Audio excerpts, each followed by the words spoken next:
નમસ્કાર મિત્રો, આજે આપણે ધોરણ 6ના હિન્દી વિષયના પુનરાવર્તનનો સંપૂર્ણ સોલ્યુશન સાથે અભ્યાસ કરીશું। तो शुरू करिए प्रश्न नंबर 1 थी। निम्नलिखित प्रश्नों के उत्तर दीजिए। पहलो सवाल, हमारे मन में कैसी भावना होनी चाहिए? उत्तर, हमारे मन में किसी से बदला लेने की भावना नहीं होनी चाहिए। बीजू, हस्ताक्षर करने के बाद गांधी जी ने क्या लिखा? उत्तर, हस्ताक्षर करने के बाद गांधी जी ने लिखा, तुम्हारे इन आभूषणों की अपेक्षा तुम्हारा त्याग ही सच्चा आभूषण है।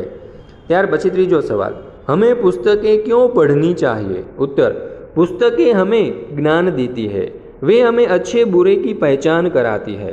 किताबों से हमारी जिज्ञासा की पूर्ति होती है। ज्ञान विज्ञान को गतिमान रखने का काम पुस्तकें ही करती है। पुस्तकों से सच्ची मित्रता का लाभ अवश्य मिलता है। इस तरह हमारे जीवन में पुस्तकों का बहुत महत्व है। चौथो सवाल, समय और शक्ति की बचत कैसे होती है? उत्तर, कंप्यूटर जैसे वैज्ञानिक उपकरणों के प्रयोग से समय और शक्ति की बचत होती है। पांचवो सवाल, खलीफा ने हसन को अपने दरबार में क्यों बुलाया? उत्तर, एक दिन खलीफा का अपना भेष बदलकर शहर में घूम रहे थे। एक जगह उन्होंने कुछ लड़कों को न्यायालय का खेल खेलते हुए देखा। वे छिपकर उनका खेल देखने लगे। जो लड़का न्यायाधीश बना था उसकी समझदारी और निर्णय करने की पद्धति उन्हें बहुत अच्छी लगी। उन्हें लगा कि अली ख्वाजा और वाजिद के झगड़े को यह लड़का सुलझा सकता है, इसलिए उन्होंने हसन को अपने दरबार में बुलाया। छठो सवाल, देवेंद्र ने भिखारी के लिए क्या किया? उत्तर, अंधा और बूढ़ा भिखारी राह के बीच पड़ा कराह रहा था। देवेंद्र ने उसे वहां से उठाकर फुटपाथ पर बिठाया। जो रोटी बाहर गिर गई थी वह कटोरे में डाल दी। सड़क पर उसके बिखर गए पैसे भी कटोरे में डाल दिए। भिखारी के पाँव में लगे घाव से खून बह रहा था, इसलिए देवेंद्र उसे सहारा देकर अस्पताल ले गया और वहां उसने भिखारी को भर्ती करा दिया। प्रश्न नंबर 2, निम्नलिखित परिच्छेद को पढ़कर प्रश्नों के उत्तर दीजिए। तो અહીં આપણને એક ફકરો આપવામાં આવેલો છે, તેના ઉપરથી કેટલાક પ્રશ્નોના ઉત્તર મેળવવાનો પ્રયત્ન કરીએ। તો જોઈએ પહેલો સવાલ, जीवन में खेल क्यों जरूरी है? उत्तर, खेल से मनोरंजन होता है, तंदुरुस्ती ठीक रहती है और हम निरोगी रहते हैं। खाया हुआ अन्न खेलने से पच जाता है और शरीर में स्फूर्ति रहती है। खेल से शरीर मजबूत और दिमाग तेज बनता है, इसलिए जीवन में खेल जरूरी है। बीजो सवाल, खेल के अभाव में क्या होता है? उत्तर, खेल के अभाव में शरीर में आलस्य रहता है और भोजन का पाचन ठीक से नहीं होता। इससे हमारा शरीर स्वस्थ नहीं रहता और हम बीमार तथा कमजोर रहते हैं। तीजो सवाल, क्या पढ़ाई के साथ खेल पर जोर देना चाहिए? क्यों? उत्तर, हाँ, पढ़ाई के साथ खेल पर भी जोर देना चाहिए, क्योंकि खेलते समय हम साथियों के साथ मिलजुल कर खेलते हैं। हम साथियों का ख्याल रखते हैं, इससे हमें अपने आप कई अच्छी आदतें आ जाती हैं। ये आदतें हमारे भावी जीवन में बहुत उपयोगी साबित होती है। चौथो सवाल, परिच्छेद को योग्य शीर्षक दीजिए। तो અહીં આપણે પરિચ્છેદને આ પ્રમાણે શીર્ષક આપી શકીએ, ખેલ કા મહત્વ અને ખેલ से लाभ। ત્યાર પછી પ્રશ્ન નંબર 3, निम्नलिखित विषय पर अपने विचार लिखिए। विज्ञान का महत्व।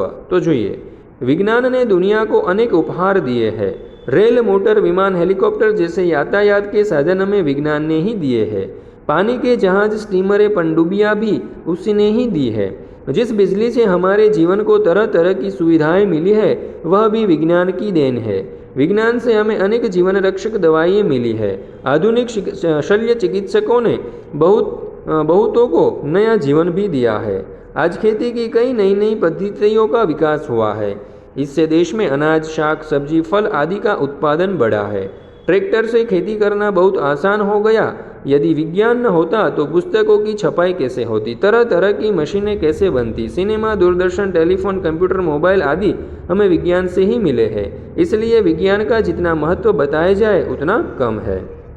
बीजू, देवेंद्र की मानवता। तो જોઈએ उत्तर, देवेंद्र को परीक्षा देने के लिए शीघ्र स्कूल पहुंचाना था, परंतु रास्ते में उसे एक अंधा, बूढ़ा और अपाहिज भिखारी कराहता हुआ मिला। उसने पैर से खून बह रहा था। देवेंद्र ने सोचा कि इसे तुरंत अस्पताल ले जाना चाहिए। सहारा देकर वह लाचार भिखारी को अस्पताल ले गया और वहाँ उसे भर्ती कराया। भिखारी के इलाज का प्रबंध करने के बाद वह परीक्षा देने स्कूल पहुंचा। मानव सेवा के लिए उसने परीक्षा की चिंता नहीं की। उसने भिखारी की जिंदगी को परीक्षा से अधिक महत्व दिया। इस प्रकार देवेंद्र ने अपनी मानवता का परिचय दिया। तीजू, हसन का सच्चा न्याय। वजीद ने अली ख्वाजा की 500 मोहरें ले ली थी। सबूत न होने से काजी भी उसे चोर साबित नहीं कर सका था। खलीफा ने यह मामला हसन को सौंपा। हसन ने सूझबूझ से काम लिया। उसने तेलिया द्वारा तेल की जांच कराई और साबित कर दिया कि वाजिद ने ख्वाजा का तेल निकाल लिया था और घड़े में दूसरा तेल भरा था। उसी ने घड़े से ख्वाजा की मोहरें ले ली थी। इस प्रकार बालक होने के बावजूद हसन ने अक्लमंदी से काम लिया और सच्चा न्याय किया।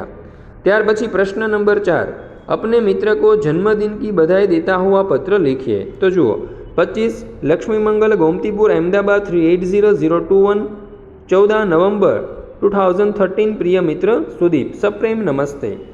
17 नवंबर को तुम्हारा जन्मदिन है। तुम्हें मेरी खूब खूब बधाइयाँ। मित्र, मुझे तुम्हारे जन्मदिन की पार्टी का निमंत्रण पत्र मिला।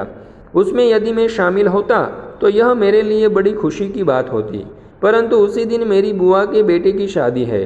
पूरा परिवार उसमें शामिल होगा। सबके साथ मुझे भी जाना पड़ेगा, इसलिए मैं तुम्हारी पार्टी में नहीं आ सकूंगा। आशा है तुम मुझे माफ़ कर दोगे। एक बार फिर बधाई। तुम्हारा मित्र सुहास सोलंकी। प्रश्न नंबर 5, मुहावरों का अर्थ लिखिए। पहलू, उल्टा चोर कोतवाल को डांटे। तो उत्तर आवशे अपराधी द्वारा निर्दोष को धमकाना। बीजू, आसमान से गिरा खजूर में अटका। उत्तर, एक मुसीबत से छूटकर दूसरी मुसीबत में फंसना। त्रीजू, जैसी करनी वैसी भरनी। उत्तर, अपने किए हुए बुरे काम का फल भुगतना। प्रश्न नंबर 6, निम्नांकित चित्रों को देखकर कहानी का निर्माण कीजिए। तो જોઈએ આ चित्र ઉપરથી वार्ता, જેનું नाम છે भलाई का बदला। जंगल में एक तालाब था। एक दिन एक चींटी तालाब के किनारे घूम रही थी। उसी समय पानी की एक लहर आई। चींटी लहर के साथ तालाब में बहने लगी। तालाब के किनारे एक पेड़ था। उस पर एक कबूतर बैठा हुआ था। उसने चींटी को बहते हुए देखा। उसने तुरंत वृक्ष से एक पत्ता तोड़ा और तालाब में डाला। पत्ता चींटी के पास गिरा। चींटी पत्ते पर चढ़कर तालाब के किनारे आ गई। उसने कबूतरों को धन्यवाद दिया। एक दिन जंगल में एक शिकारी आया। उसने पेड़ की डाल पर बैठे हुए कबूतर पर निशाना साधा। वह तुरंत शिकारी के पास पहुंची। उसने शिकारी के पैर में काट लिया। शिकारी दर्द से चीखा। उसकी चीख सुनकर कबूतर उड़ गया। इस तरह चींटी ने कबूतर की जान बचाई। सच है, भलाई का बदला भलाई से चुकाना चाहिए। ત્યાર પછી પ્રશ્ન નંબર 7, आप हर रोज जो क्रियाएं करते हैं उनकी सूची बनाकर वाक्य में लिखिए। पहलो, जागना। तो मैं सुबह 6 बजे जागता हूँ। नहाना, मैं सुबह 6:15 बजे नहाता हूँ। खाना, मैं स्कूल में जाकर 1 बजे खाना खाता हूँ। पढ़ना लिखना, मैं 3 बजे से 5 बजे तक पढ़ता लिखता हूँ। देखना, मैं शाम को कुछ समय दूरदर्शन के कार्यक्रम देखता हूँ। खेलना, मैं शाम को 1 घंटा मित्र के साथ खेलता हूँ। सोना, मैं रात को 10 बजे सोता हूँ। ત્યાર પછી પ્રશ્ન નંબર 8, નિમ્નલિખિત પરિચ્છેદ કા માતૃભાષા में अनुवाद कीजिए। તો અહીં જે ફકરો આપેલો છે તેનો આપણે ગુજરાતીમાં अनुवाद કરવાનો છે। તો જોઈએ, થોડા દિવસો પછી અલી ખ્વાજા મક્કાની યાત્રાએથી પાછો આવ્યો। ઘરમાં પોતાનો સામાન મૂકીને તે સીધો જ વાજિદને ઘેર ગયો અને પોતાની યાત્રાની બધી વાત કરી। પછી તેલનો ઘડો લઈને તે ઘેર આવ્યો। જ્યારે તેણે ઘડાનું તેલ કાઢીને જોયું તો તેના પગ નીચેથી જમીન જ સરકી ગઈ। તે માથું પકડીને બેસી ગયો, કારણ કે ઘડામાં એક પણ સોના મોહર નહોતી। તે વિચારવા લાગ્યો કે હવે શું કરવું। ત્યાર પછી છે ખેલે હમ ખેલ। તો અહીં આપણને ખેલ આપેલો છે। હવે એ તમારે જાતે જ રમવાનો છે। તો અહીંથી તમે જોઈ અને રમી શકો છો। ત્યાર પછી જોઈએ સમાનાર્થી શબ્દ બનાના। વસુધાનું સમાનાર્થી પૃથ્વી અને ધરતી। પથનું થશે રાસ્તા અને માર્ગ। ત્રીજું છે મધુબન એટલે બગીચા અથવા ઉપવન। ચોથું ગગન, જેનું સમાનાર્થી થશે આકાશ અને નભ। બરકતનું સમાનાર્થી લાભ, બઢતી અથવા ફાયદા। આનંદનું સમાનાર્થી થશે પ્રસન્નતા અથવા ખુશી। સાતમું છે નિશાનું સમાનાર્થી થશે રાત અથવા રજની। આઠમું છે શાન, જેનું સમાનાર્થી થશે શોભા અથવા પ્રતિષ્ઠા। નવમું છે પુષ્પ, એનું સમાનાર્થી થશે ફૂલ અને સુમન। 10મું સૂરજનું સમાનાર્થી થશે સૂર્ય અને રવિ। 11મું છે પક્ષી, જેનું સમાનાર્થી થશે ખગ અને વિહગ। 12મું છે આદમી, જેનું સમાનાર્થી મનુષ્ય અને ઇન્સાન। આંખનું થશે નેત્ર અને લોચન। ઈશ્વરનું સમાનાર્થી ભગવાન અને પરમાત્મા, જ્યારે પાણીનું થશે જલ અને નીર। ત્યાર પછી કહ્યું છે લિંગ બદલના। તો સેવક એટલે કે સેવિકા, અભિનેતા એટલે અભિનેત્રી, કવિ એટલે કવિયત્રી, લેખકનું થશે લેખિકા, નાઈનું નાયિક, પ્રજ્ઞાવાનનું પ્રજ્ઞાવતી, મોરનું મોરની, ઇન્દ્રાણીનું ઇન્દ્ર, આચાર્યનું આચાર્યા, નરનું નારી, વરનું વધુ, ભગવાનનું ભગવતી, પૂજારીનું પૂજારીન, શેઠાનીનું શેઠ અને માલિકનું માલકીન. ત્યાર પછી વિરોધી શબ્દ બનાના, તો આદરનું વિરોધી નિરાદર, જીવનનું મૃત્યુ, અંધકારનું પ્રકાશ, માનનું અપમાન. પાંચમું છે સુંદર, જેનું વિરોધી થશે અસુંદર અથવા કુરૂપ, વિશ્વાસનું વિરોધી અવિશ્વાસ, સાર્થકનું વિરોધી નિરર્થક અને નૂતનનું વિરોધી પુરાતન. ત્યાર પછી છે વચન પરિવર્તન કરના, તો પુસ્તકનું બહુવચન કરીએ તો પુસ્તકે, લતાનું લતાએ, ગુરુનું ગુરુ, સ્ત્રીનું સ્ત્રીયા. પાંચમું છે સડક, એનું સડકે, બેટાનું બેટે, કપડાનું કપડે અને આંખનું આંખે. ત્યાર પછી સ્વ અध्ययन, इस पहली में यातायात के 11 साधनों के नाम छिपे हुए हैं, बताओ तो जाने. ચાલો તો સર્વપ્રથમ જોઈએ તો એમાં ઊંટ, બેલગાડી, ટમટમ, તાંગા, સ્કૂટર, મોટર કાર, નૌકા, જલપાન, રેલ અને વાયુયાન વગેરે જેવા શબ્દો છે. ત્યાર પછી આપણે જોઈએ લેખન. दूरदर्शन के अपने सबसे पसंदी कार्यक्रम के बारे में यही लिखिए. तो અહીં તમે જોઈ શકો છો કે આપણે લખેલું છે आजकल दूरदर्शन के विविध चैनलों पर कई कार्यक्रम दिखाए जाते हैं. सीआईडी कार्यक्रम, पेट्रोल, रसोई शो, सास बिना ससुराल, समाचार बड़े अच्छे लगते हैं. कुछ तो लोग कहेंगे तारक मेहता का उल्टा चश्मा आदि कार्यक्रम बहुत लोकप्रिय है. इन कार्यक्रमों में तारक मेहता का उल्टा चश्मा नामक कार्यक्रम मुझे बहुत अच्छा लगता है.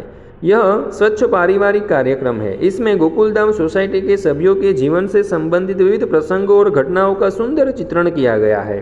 जेठालाल, दयाबेन, डॉक्टर आथी, बबीताजी, सोढी और टप्पू सेना आदि पात्रों का अभिनय शानदार है. एक दिन जेठालाल अपने ही गोदाम में अपने सहायक नटू काका के हाथों गलती से कैद हो जाते हैं.